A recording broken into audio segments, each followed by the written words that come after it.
Donald, congratulations on your victory. You've been given a unique opportunity to serve and lead.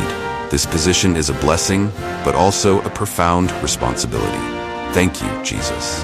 I feel honored and honestly a little overwhelmed. I know this victory isn't just about me. That's right. Leadership isn't only about victory. It's about vision and virtue. People look to you for guidance and hope. To truly lead, let wisdom and goodness guide your every decision. I want to lead in a way that makes a difference and leaves a legacy.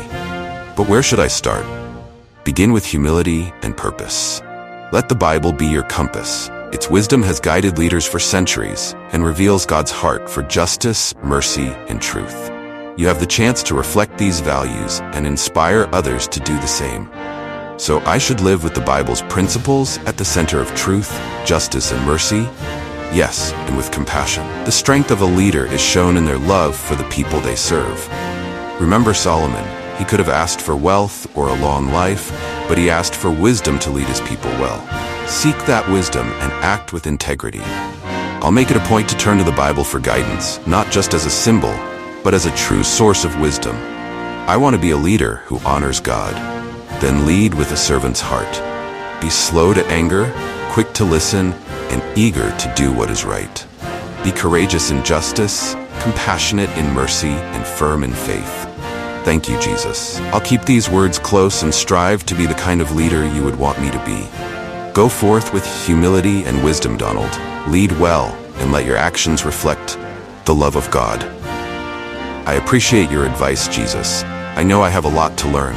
Are there any other stories in the Bible that could help me understand what I'm stepping into? Yes, there is a story about a young leader named David who faced both success and struggle.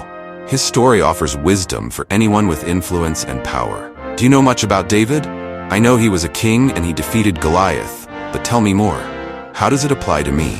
David started as a shepherd, humble and unrecognized, but God saw his heart and chose him to lead Israel. Like you, he had both support and opposition, and he faced challenges that tested his faith and character. Through it all, he had to learn a powerful lesson.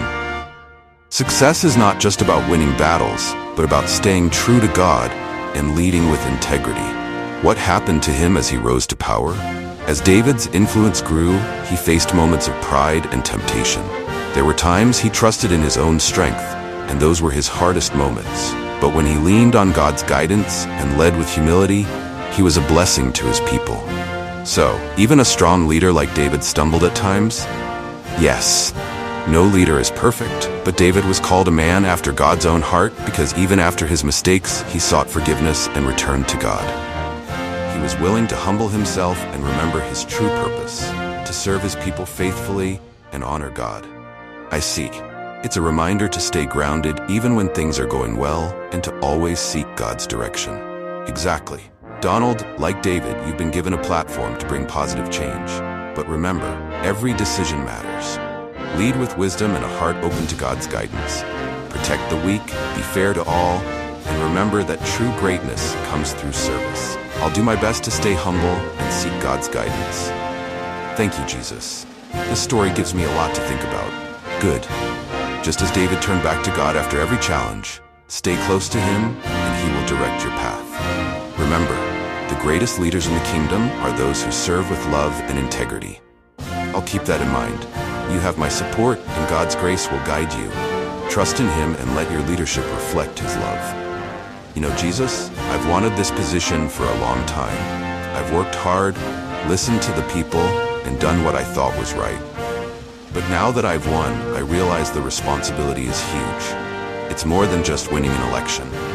Yes, Donald, you've been given a position that can influence millions. Leadership is about more than achievement.